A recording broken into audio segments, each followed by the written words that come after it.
It all started with a sacrifice. A guy named Changpeng Zhao, famously called CZ, sold one of his apartments for 1,500 bitcoins.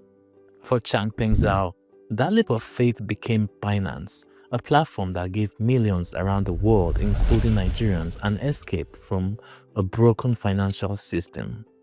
But the same tool that empowered citizens threatened those in power.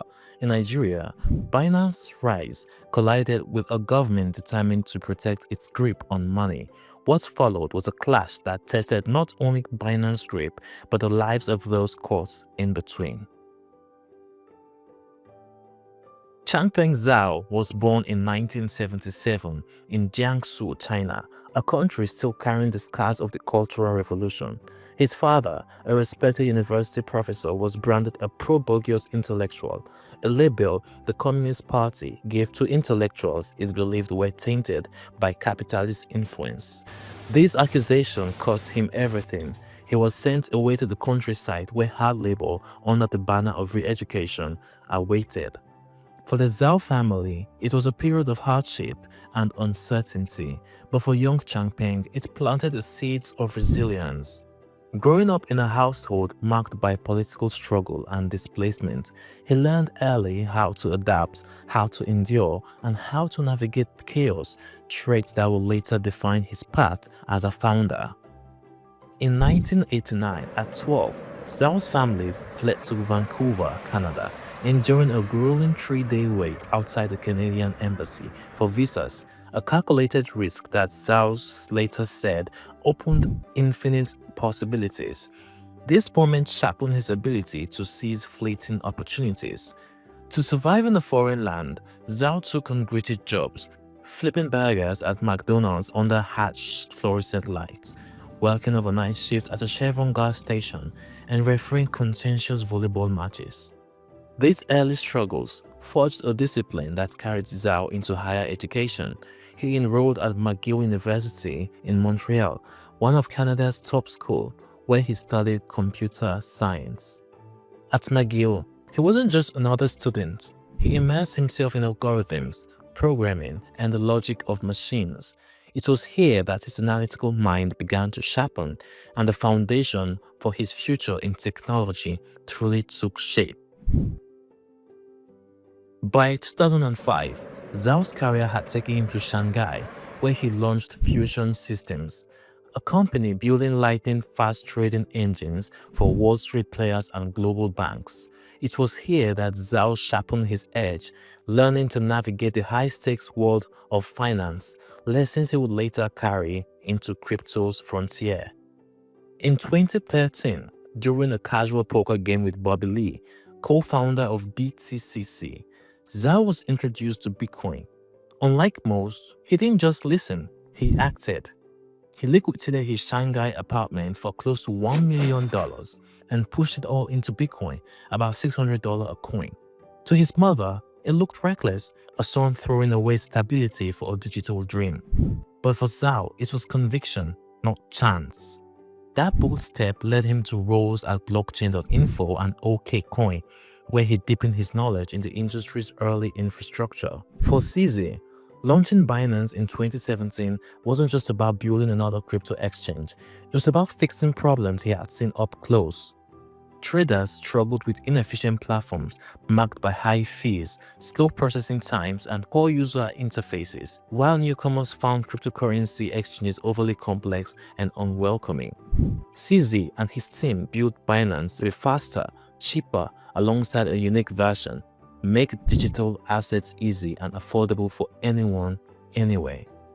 July 14, 2017, in Shanghai, he launched Binance, raising $15 million through an initial coin offering for Binance Coin, BNB.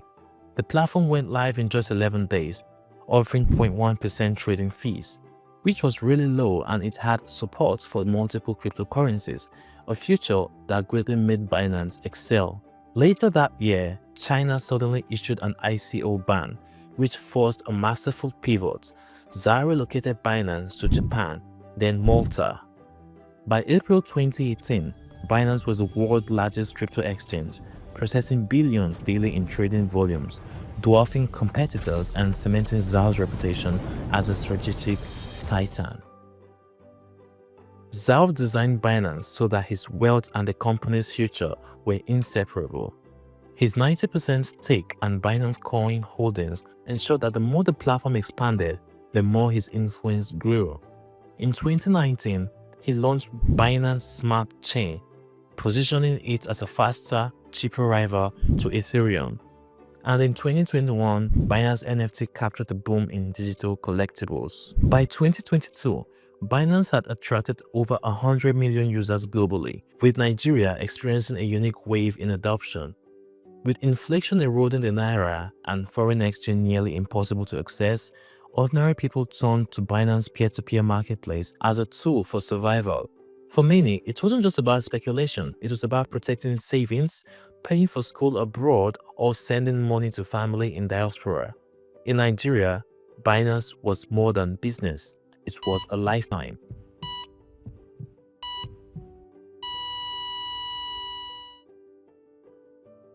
For Zhao, 2022 was proof of his vision.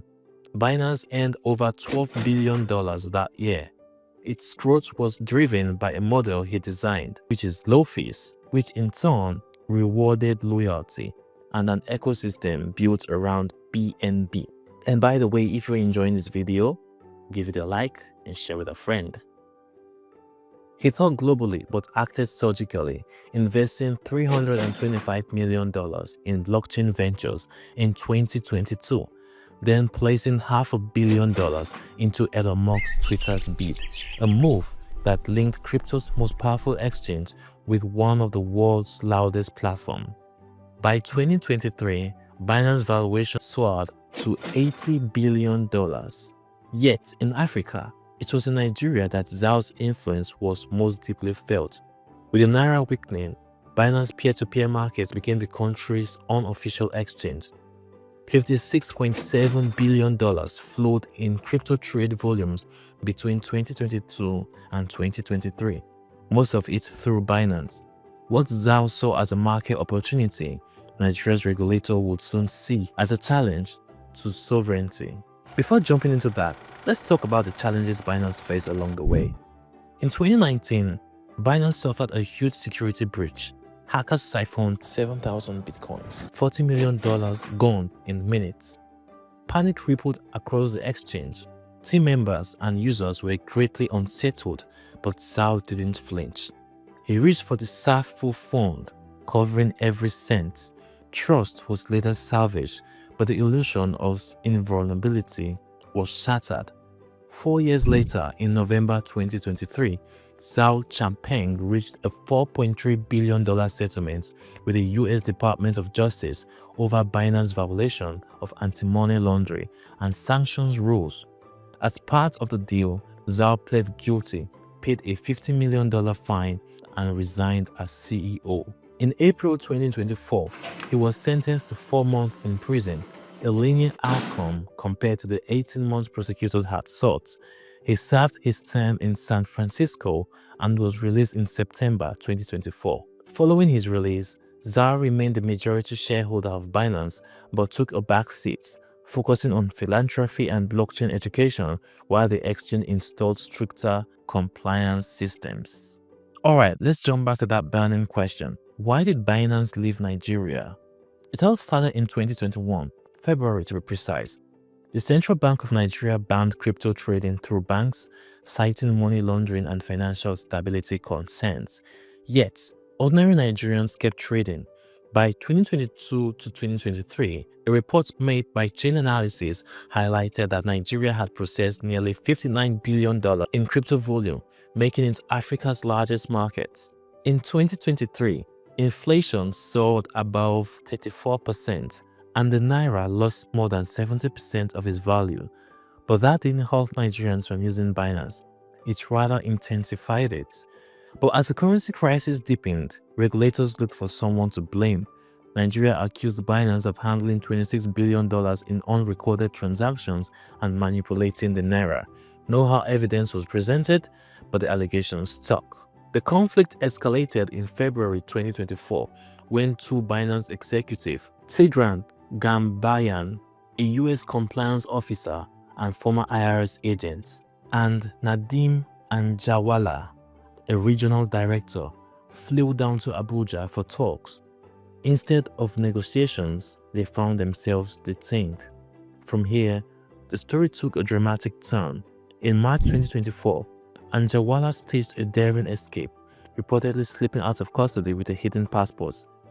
Gambarian, however, was left behind.